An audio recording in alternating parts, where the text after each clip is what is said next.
Hello everybody, this is Kenneth Marks of The Ancestor Hunt. Today I am going to be sharing with you a collection of newspapers from Wales, brought to you by the National Library of Wales.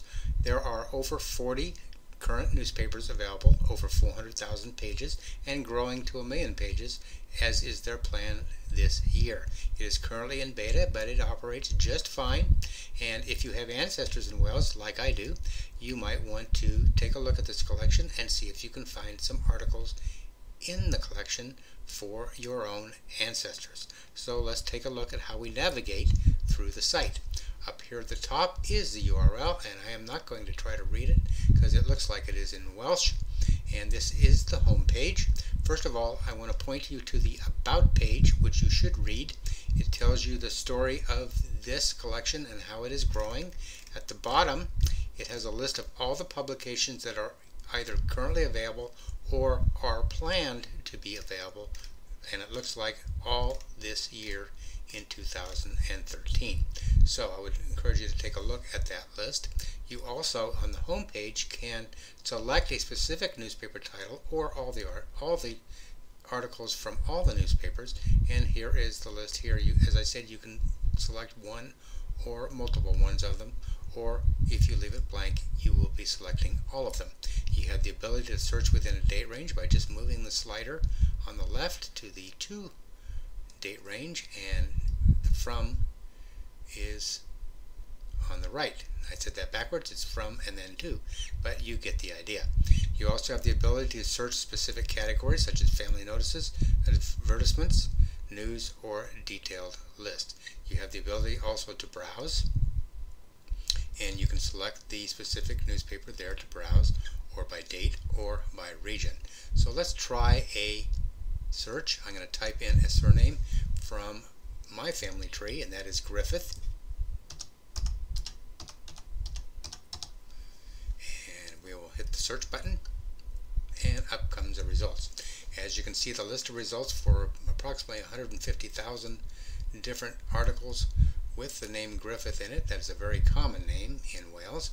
On the left, we have the ability to sort by relevancy, by date, and you can filter the results by specific newspapers, by different categories, by the region, or by the decade if you so choose.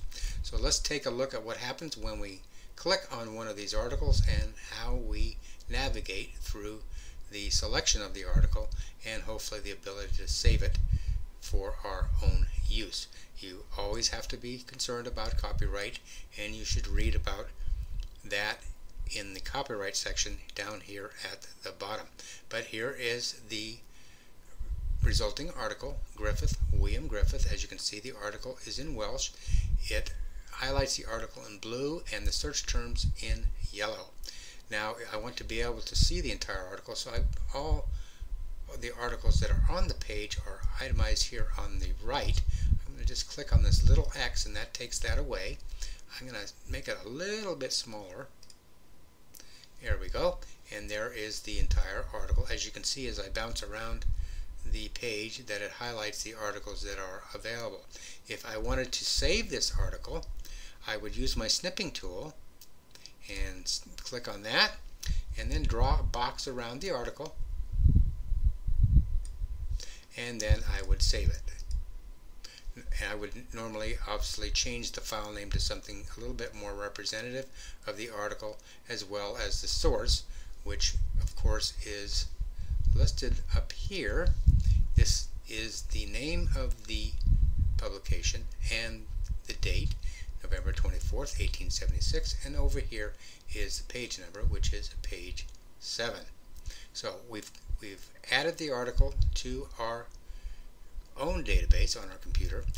What you're going to want to do, if you want to take away the highlights and the blue coloring, is you're going to want to use your photo processing or photo editing software and just change it to black and white. That's what I've done in the past, and that takes away the color that is shown here.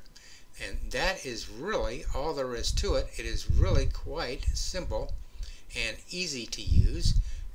You don't have a lot of functions that are available, but you have all the functions that you need. So let's go back to our search results. Again, as I showed you, you can filter the results. We can click on another one. As you can see, some of the articles are in Welsh and some of the articles are in English. So depending on what you want, you can save or not save if you are restricting to either one of those two languages. So let's go back to our home page, and really that is it. It is really easy to use. This is a nice collection. It's fairly new. If you have Welsh ancestors, I would highly recommend you do some searching in this collection. As I said, there are over 40 newspapers, over 400,000 pages, growing to 1 million pages, and they've done a really nice job making this available to you to easily navigate and easily find articles for your own ancestors. So my friends, I will leave you with my usual closing statement, and that is happy hunting.